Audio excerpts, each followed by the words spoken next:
Welcome to my channel 2 Wars.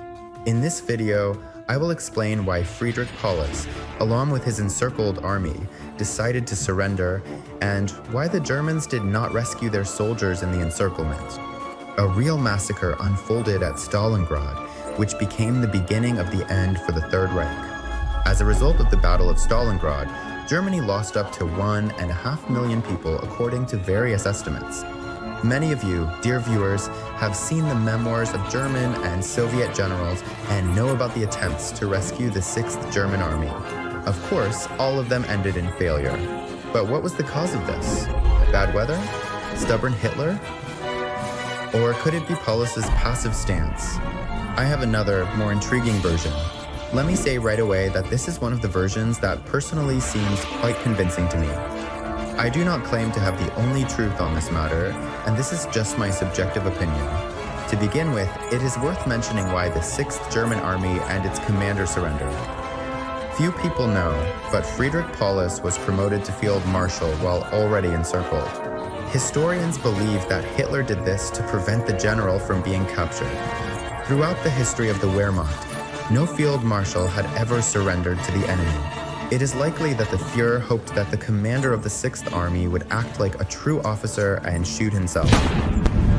In my opinion, Paulus was not a foolish man and understood the hopelessness of the situation. Despite the fact that the Führer promised to supply the army with ammunition, fuel, and food by air, the actual army received only a small fraction of the enormous amount of supplies needed. Yes, there was an option to wait for Manstein's tanks, but he demanded a breakout from within the encirclement, which was practically impossible at that moment due to the severe weakening of the encircled army. Moreover, all attempts to break through to the encircled Stalingrad also ended in failure. Paulus understood that there was no hope for rescue, and he did not sacrifice himself for the idea of the Reich like a true fanatic.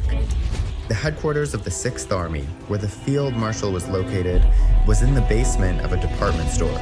According to the recollections of Soviet officers who were the first to arrive there after the Germans announced their surrender, there was an unbearable stench. It was clear that the Germans had been in that basement for a long time, without the ability to even maintain minimal hygiene standards. For Friedrich Paulus, a hygiene advocate and changed his underwear several times a day, such conditions were unbearable. When our officers entered the basement, they saw the Field Marshal lying on a dirty mattress. Upon seeing them, he stood up and made the following statement. I want to speak with a representative of your command. The 6th Army no longer obeys me. These were his last words as a German officer. After that, he was officially a Soviet prisoner of war. The representatives of the Soviet command did not go to Stalingrad, but took Friedrich Paulus to one of the farms, where he was guarded by NKVD representatives. The local NKVD administration was led by Officer Alexander Varnin, who was one of the first to speak with the captured Field Marshal. According to his recollections, Friedrich Paulus saw him and began demanding decent conditions for himself and his officers. He wanted conditions comparable to a sanatorium, asking for several breakfasts and good wine. The NKVD officer just laughed at such audacity and advised the Field Marshal to get used to Russian vodka, as nothing else awaited him. But to be fair, it should be noted that Paulus did not play the victim for long. Just a year later, in 1944, he was actively cooperating with Soviet authorities, urging Germans to cease resistance and stop the Nazis. Well, now it's time to talk about why the German troops outside the encircled Stalingrad did not rescue their soldiers. So, to begin with, I want to remind you of the official version of events described by Erich Manstein in his memoirs. As a result of the encirclement of Paulus and his troops in the Stalingrad pocket, the Wehrmacht command decided to break the encirclement and extract the soldiers of the 6th Army. The Germans called this operation Winter Storm. A group of armies called Dawn, led by one of the Wehrmacht's best strategists, Erich Manstein, was sent on this venture. From December 12th to 24th, nearly 2 weeks, he struck at the positions of the Red Army in hopes of breaking the encirclement. But he achieved nothing. When it came to the reasons for this failure, Manstein blamed everyone. Bad weather, Hitler's stubbornness, the inept Göring, and of course, Paulus was his chief of staff. Manstein blamed Paulus for not wanting to strike from within the encirclement to meet the tanks of the Armidon group. Paulus said that he did not have the strength and resources for an attack. He defended this. If you look at it from this perspective and take into account the rather serious losses of the Armidon group, this version seems quite logical. But there is another one. Despite all his losses, Manstein had the opportunity to gather forces for another powerful strike. Moreover, he did not know about the actual reserves of the Red Army and believed that they were also running out, which was essentially true. So why didn't he continue the breakthrough? Now let's imagine the following scenario. Manstein is breaking through to the encircled 6th Army, but instead of the brave Wehrmacht soldiers, he is met by hungry, frightened wretches who look more like refugees, without fuel, heavy weapons, or equipment. They even had a shortage of basic gear. Manstein was a very smart and cunning person. He perfectly understood that rescuing the 6th Army would bring him nothing but problems. Here are the main ones. By the second half of December 1942, the remnants of the 6th Army resembled a rabble more than an army. At best, they would have been sent to Germany for reformation. They would not have been able to assist Manstein in the battle.